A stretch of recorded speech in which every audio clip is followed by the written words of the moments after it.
So a lot of people are building Bionicle and Lego crabs right now. So let's talk about a bunch of crab mocks and give you some ideas and inspiration so you can build some yourself. It's time for crab.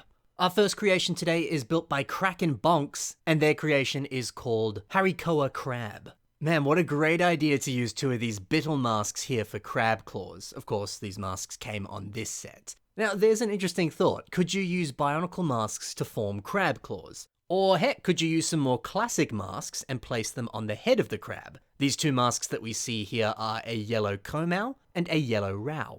And yeah, you might have guessed it, that yellow rao shouldn't exist. It is indeed a custom mask. It was made in that color of yellow, which it doesn't exist in yellow, but it was made by a person called Nate's Mask Shop. Check the links below. But yeah, placing the two of those together like that for this kind of face area, that also looks good. Especially the ways that the eyes branch out of the eyes of that mask. Yeah, it looks sick. Masks in all different shapes and sizes can be useful for so many things other than faces. Although that's technically still a face. You know what I mean, not putting it on the front of the face. Also, I love how the bittle mask on the claws here, the color of this piece transitions from yellow at the front to black at the back. And taking advantage of that, it allows you to better transition the colors on this mock. Just because the piece is already naturally doing that, it means that the claws can start off yellow and then the rest of the body just easily becomes black. It's so seamless, it's so pretty. There's a lot of different marbled colored pieces out there where the color transitions like that. See if you can take advantage of them and use them for a funky color scheme. Now we have Stuffed Crustation by Max Davidson. Alright, so we learnt about the power of using masks when building Bionicle crabs. Well, a really fun and wacky concept or just a silly idea for the shell, that's another great starting point. Yeah, a big old slice of pizza for a crab shell, that's so fun. If you want to make a crab, come up with a silly idea like this and let it inform things. I love the crust around the head of the crab here, using some of these larger tan macaroni pieces. That's very clever. And all the toppings on the pizza, aren't those magnificent? I think my favorite piece here has to be some of this melted yellow cheese. Just the way it drops off the edges there, it's so well done. So what is that piece? Well, there was a Harry Potter Quidditch set, this one here, and each of the minifigures, they came with a different colored hood piece. The yellow one that we can see on the minifigure on the edge here, that's the piece. It is being a little bit stretched. It is a rubbery piece, so I guess that's not too bad, but there's an argument to be made that that's a little bit more illegal because it is putting stress on that piece. But man, that's such an original and cool idea, and sometimes it looks exactly like melted cheese. Yeah, and that's the power of a really fun and out there concept like a pizza crab. Yeah, it can open up all sorts of fun ideas, like building a little home for them. A home that's just a pizza box. That's adorable. And look at all these tiny little hermit crabs with pizza crumbs for the shells on their backs. That's the best, man.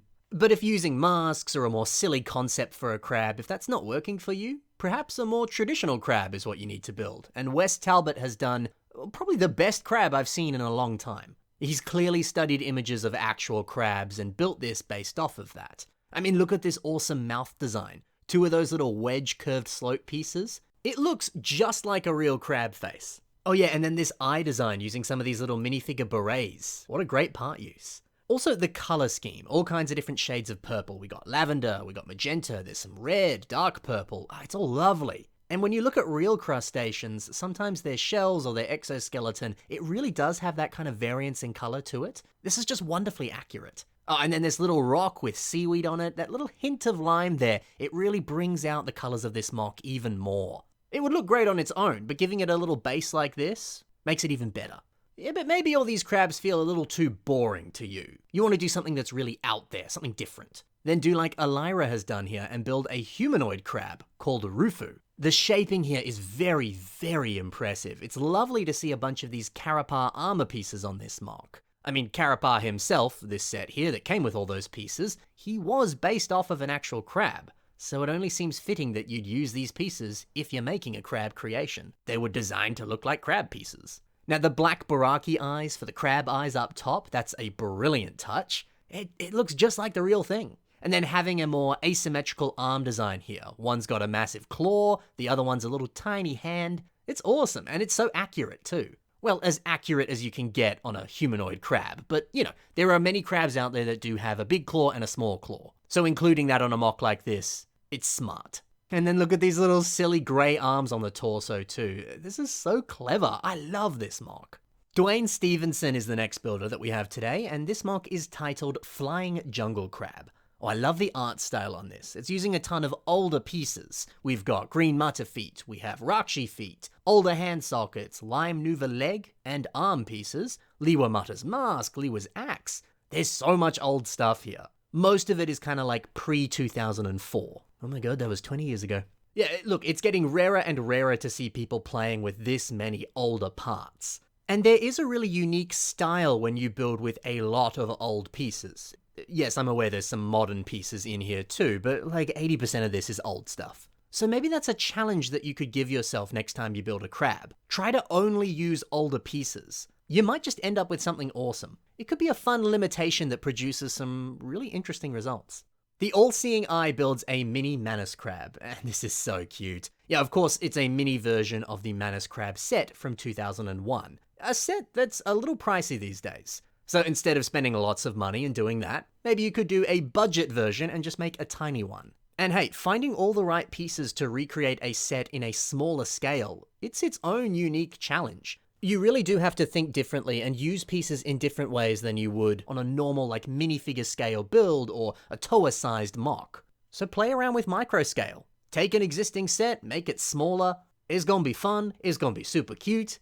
I think that sounds like a win-win to me. Gaiki Mox makes a creation that's called Hero Crabtree. Hey, this is cool, a Hero Factory themed crab. I can't say I've seen that before. Yeah, the big tower on the back here, this is of course the Hero Factory headquarters that we see in Makuhiro City. The city where Hero Factory takes place in. Oh man, can you imagine? Hero Factory this whole time took place on a giant crab's back. Everything comes back to crab.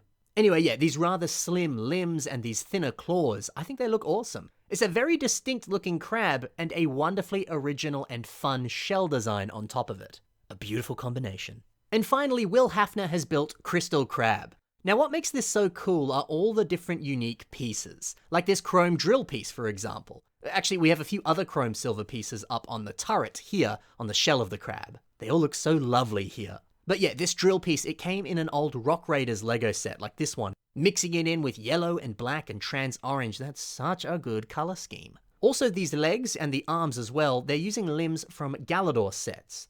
A good amount of these specific limbs here come on the Galador set that I'm showing you right now. It certainly was one of the weirdest themes that LEGO ever made, but hey, that doesn't mean that the pieces that come in these sets are bad. They're incredible. I think they make for brilliant crab limbs. Oh yeah, and the turret on the back. Crabs with big guns?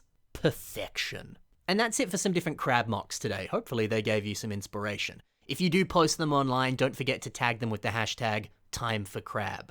If you'd like to see some of your own creations featured on the Bionicle Inspiration series, you can feature them through the submission email that's on your screen right now. It's also in the description below. If you send me an email, I'll do my best to feature your mock in an upcoming episode. Someone the other day asked me if there were any restrictions with the mocks that you could submit, does it have to be 50% system and 50% Bionicle or whatever? No, not at all. Submit whatever you want. If you're unsure about submitting, submit it anyway. There's literally no rules, just send your mocks in and I'll try and feature them as best I can. Anyway, love you tons guys, thank you for watching, happy building, and bye for now. Oh, don't forget to check the links in the description below though. If you want to see more from the builders I highlighted, that's where you can check it out. Anyway, bye for real this time.